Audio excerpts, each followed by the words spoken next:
les entreprises gardent leurs seniors Alors, il y a à emploi, attention, à emploi équivalent. bien C'est sûr, pas bien relégué sûr, dans un bien placard. sûr. En fait, il y a 2 choses à regarder.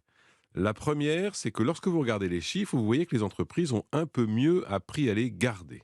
Mmh, Ça, c'est plutôt une bonne nouvelle. mmh, Par contre, elles n'ont pas vraiment encore appris à les embaucher. mmh. Le vrai drame des seniors, c'est plutôt que lorsque vous, malheureusement, vous perdez votre emploi, quelle qu'en soit la raison, à 56, 57, 58, en retrouver un, Mmh. c'est extrêmement compliqué. Attendez, juste d'abord sur le premier point, on arrive à les garder. Aujourd'hui, on les garde plus. Ouais. C'est Mais pas encore plus idéal. jusqu'à la fin. Enfin, je veux dire, Plus juste, normalement, sur le voilà. papier, quand je signe, c'est. Oui, les chiffres se sont améliorés, mais en Ouais. revanche, il est exact qu'on reste un mauvais élève de l'Europe. Mais attendez, alors du coup, on arrive à les garder. Encore une fois, Benoît Serre, est-ce qu'on arrive à les garder jusqu'à la fin à l'emploi sur lequel ils sont, j'allais dire, au pinacle? Est-ce que jusqu'à, je sais pas moi, à 52 ans, j'arrive à un poste qui est un poste ultra intéressant dans mon entreprise? Est-ce que à 61 ans, je suis encore à ce poste? Ou est-ce qu'on m'a relégué à un poste qui est Alors, moins intéressant et peut-être moins payé parce que exactement. parfois on dit, ben voilà, la société traverse des soubresauts, il faudrait que tu fasses un effort au même titre que tout le Bon, monde. alors, oui, ça c'est plus difficile. C'est qu'en droit français, vous pouvez pas baisser le salaire de quelqu'un Je qui n'est sais, pas mais on d'accord. peut Hein. demander. Vous pouvez toujours demander, mais c'est rare. On vous dit rarement oui, hein, honnêtement, dans ces situations-là. Mais peu importe. Mais le point que vous pointez, il est très juste. C'est-à-dire que l'enjeu, et c'est pour ça que je pense que dans ce potentiel index senior, c'est sans doute cela qu'il faut le regarder aussi. Hmm. Lorsque quelqu'un a 53, 54, vous constatez 2 choses. La première, c'est qu'il y a moins de mobilité professionnelle. Mhm. Autrement dit, il est plus vraiment dans l'entreprise, dans une dynamique de carrière. Mhm. Et la deuxième, c'est que son accès à la formation chute. Mm.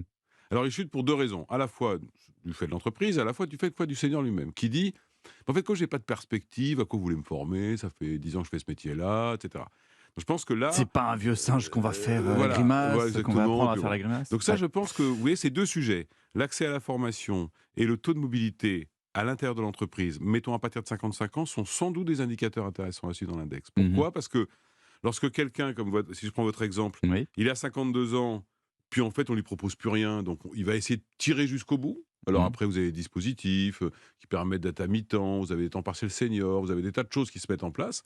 Ça, peut-être qu'on en parlera, parce que ça, c'est un vrai problème. Ben non, Même si ça... on va pas en Non, parler en fait, au moi, calendes grec, on va en parler non, non, on va maintenant, en parler Benoît maintenant si Serre, vous voulez. le président de la Euh, NDRH.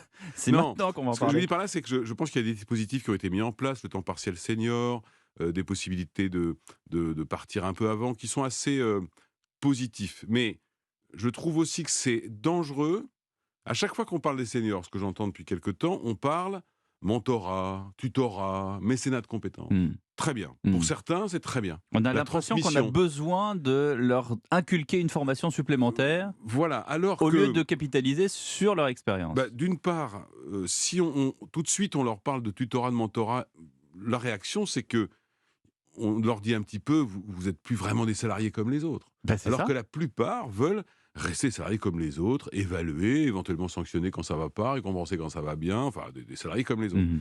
C'est pour ça que la mobilité professionnelle et regarder quelles sont les entreprises qui vont à 55, 56 proposer un autre poste à quelqu'un, quitte à le mettre dans un parcours de formation dédié, c'est une meilleure garantie d'aller jusqu'au bout, parce que ça veut dire qu'il est toujours dans la bonne dynamique de carrière.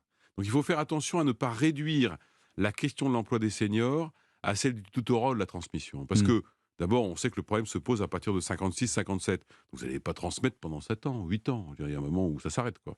Donc ça, c'est sans doute je pense que c'est presque plus utile de suivre ça que de sanctionner celle qui embauche, celle qui embauche pas, etc. Parce que d'une entreprise à l'autre, les capacités ne sont pas les mêmes. Vous êtes une entreprise de BTP, votre capacité à recruter des seniors est certainement plus faible qu'une entreprise purement de service. Bien sûr. Donc, je trouve qu'un index un peu monolithique, ce serait pas très utile. Je rappelle qu'on est sur Europe 1 avec Benoît Serre, le président de l'Association nationale des DRH.